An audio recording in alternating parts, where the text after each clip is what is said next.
বন্ধুরা, আমি মধুমিতা। আজকে তোমাদের একটা অন্যরকম রান্না দেখাচ্ছি। ওলকপি উঠেছে বাজারে, শীতকাল পড়েছে তো ওলকপি দিয়ে একটা রান্না দেখাচ্ছি। চিংড়ি ওলকপি।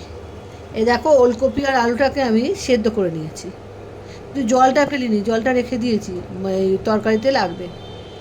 সেদ্ধ করে নিলে তাড়াতাড়ি রান্না হয়, ওলকপি খুব সেদ্ধ হতে সময় লাগে, ওই জন্য আমি সেদ্ধ করে নিয়েছি। আমি প্রেশারে একটা সিটি মারলেই সেদ্ধ হয়ে যায়। আলু আর ওলকপিটা দুটোই সেদ্ধ করে নিচ্ছি।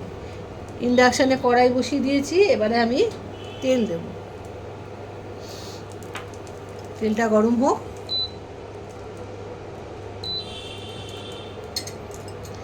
মাঝারি সাইজের চিংড়ি মাছ নিয়েছি, নুন হলুদ মাখিয়ে রেখেছি।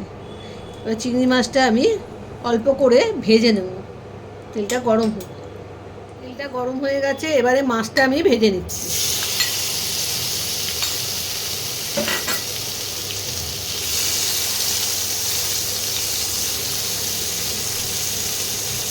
অল্প করে ভেজে নেব মাছটা।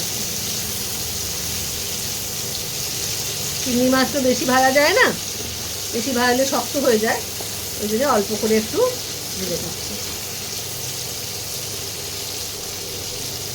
মাছগুলো ভাজা হয়ে গেছে, এবারে আমি তুলে নেব।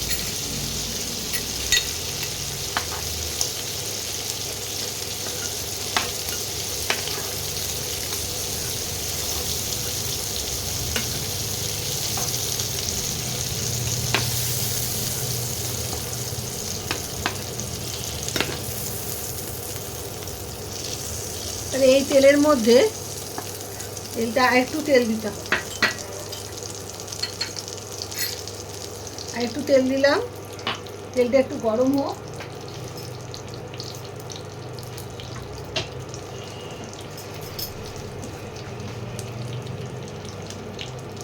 অল্প করে গোটা জিরে দিলাম ফোড়নে, আর টমেটো কুচি।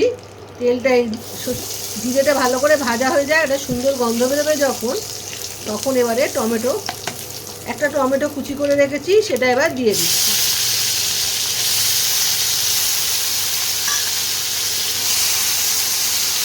টমেটোটা নরম হতে সময় লাগে বলে টমেটোটা আগে দিয়ে দিতে হয়।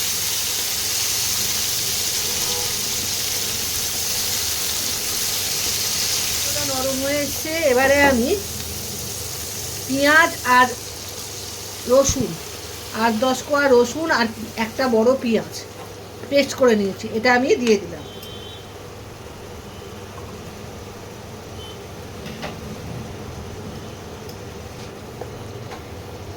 মশলাটা একটু কষিয়ে নিই। এর মধ্যে দেব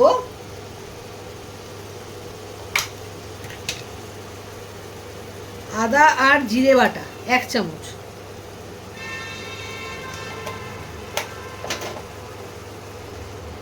এইবারে পুরো মশলাটাকে ভালো করে কষাতে হবে, কাঁচা গন্ধ চলে যাওয়া অবধি ভালো করে কষিয়ে নিয়ে তারপরে শুকনো মশলাগুলো দিতে হবে।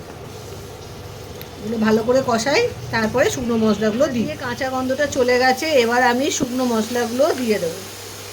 প্রথমে দেব আন্দাজ মতো হলুদ গুঁড়ো,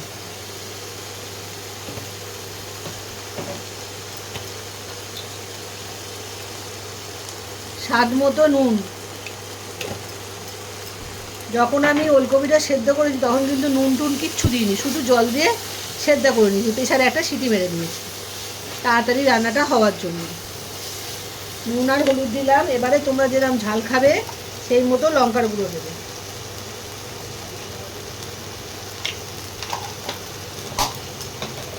আর সুন্দর কালারের জন্য কাশ্মীরি লঙ্কার গুঁড়ো 1 চামচ দেবো।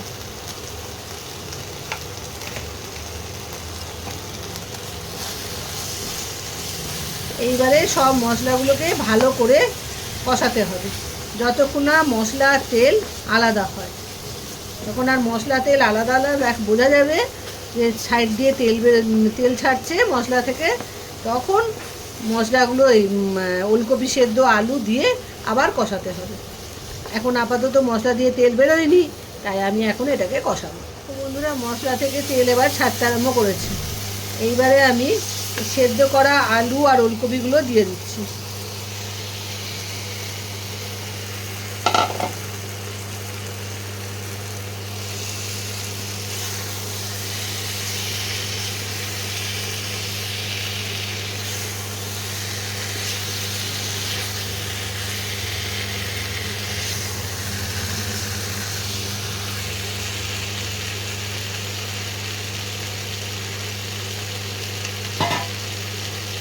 ওলকপি সেদ্ধ করা জলটা এবারে আস্তে আস্তে আমি দিয়ে দেবো।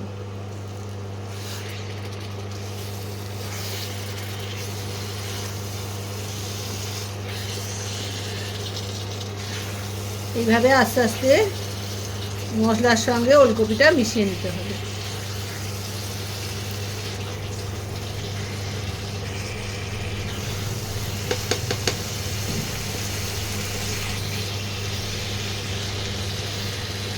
বাকি জলটাও দিয়ে দিচ্ছি।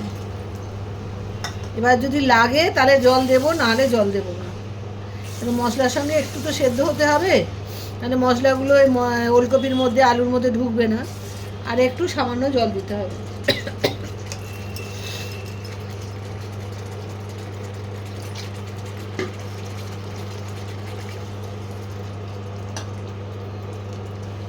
আর লাগবে না।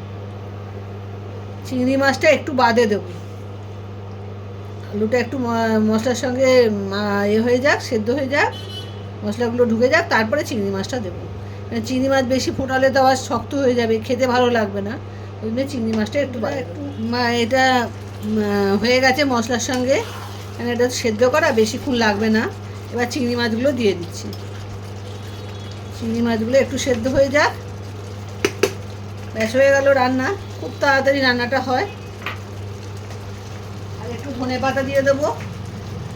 এখন তো ধনেপাতা উঠেছে, একটু ধনেপাতা দিলে খেতে স্বাদ হয়। ধনেপাতা দিয়ে দিলাম।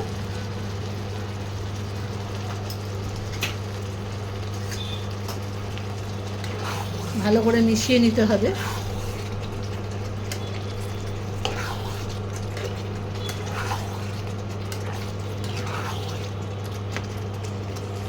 দেখো কত তাড়াতাড়ি রান্নাটা হয়ে গেল। কিন্তু এই ওলকপি সেদ্ধ করতে কিন্তু অনেকটা সময় লেগে যায়। এবার একটু গরম মশলা ছড়িয়ে নামিয়ে দেবো।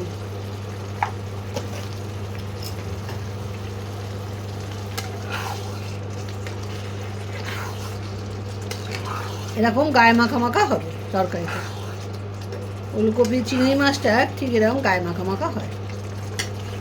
খেতে কিন্তু দুর্দান্ত হয়, একবার করে খেয়ে দেখো। খুব তাড়াতাড়ি চটজলদি রান্না। এবারে আমি নামিয়ে নিয়ে তোমাদের দেখাচ্ছি রান্না। বাটিতে ঢেলে ফেলেছি। ওলকপি চিংড়ি বা চিংড়ি ওলকপি যাই বলো না কেন, রেডি। তোমরা পুরো ভিডিওটা দেখো, দেখে রান্নাটা করে খেও, দেখবে খুব ভালো লাগবে। শীতকালে ওলকপি তো খুব ভালো লাগে খেতে চিংড়ি মাছ দিয়ে। আজ তাহলে আসি, বন্ধুদের মধ্যে শেয়ার করো। Bye bye.